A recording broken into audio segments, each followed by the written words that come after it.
Jesús no fue crucificado entre ladrones. Durante siglos se nos ha repetido que a su lado habían dos ladrones, uno a la derecha, uno a la izquierda.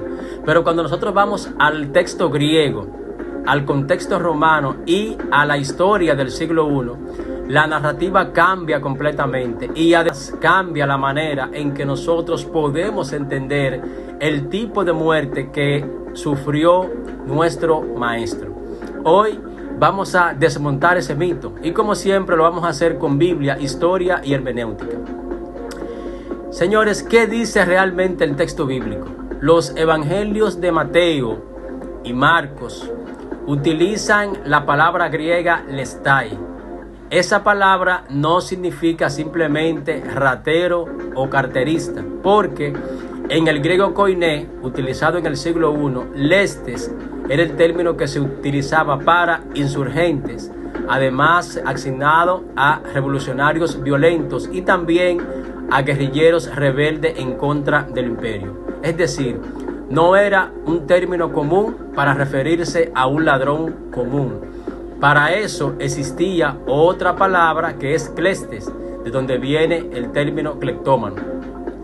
Cuando la Biblia quiere hablar de un ladrón común, utiliza clestes, pero aquí usa lestai.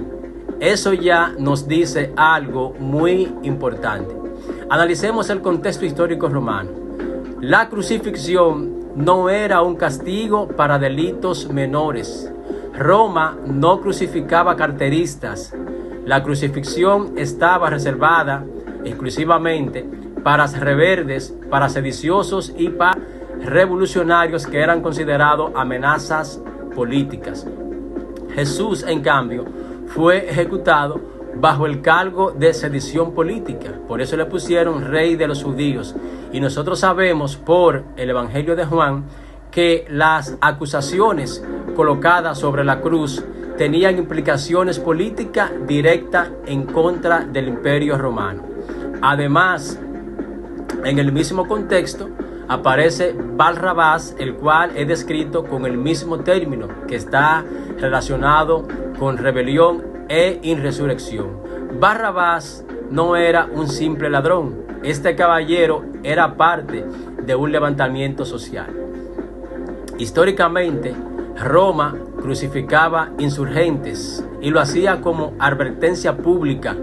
Entonces, pregunto, ¿tiene sentido que Jesús estuviera entre simples ladrones o entre hombres acusados del mismo tipo de delito o crimen político que lo acusaron a él? Analicemos el contexto sociológico. En el siglo I, Judea estaba llena de movimientos nacionalistas radicales. Y uno de esos grupos precisamente eran los celotes. Los romanos les llamaban lestais a estos grupos insurgentes judíos. Para Roma, un revolucionario judío era simplemente un bandido o un criminal. Pero, en cambio, para muchos judíos, este era un luchador de resistencia.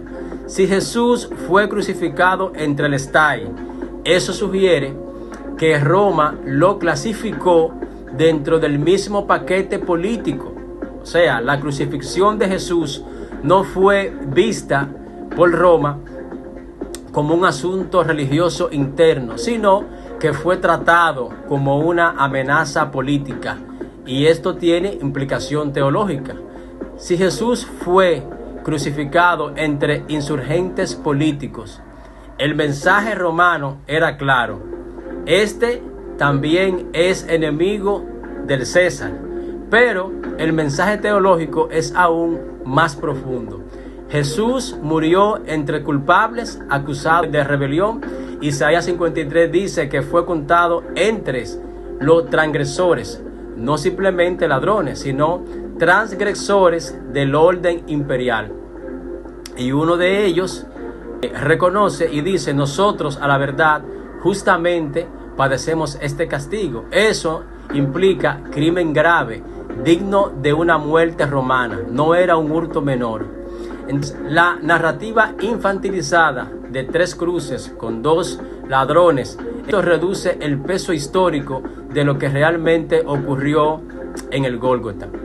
Entonces, ¿por qué se popularizó la palabra ladrón? Bueno, por traducciones que lo simplificaron. Porque en el español antiguo, ladrón podía tener una carga semántica mucho más amplia, pero con el transcurrir del tiempo, esta se redujo a ratero y así quedó en la imaginación popular.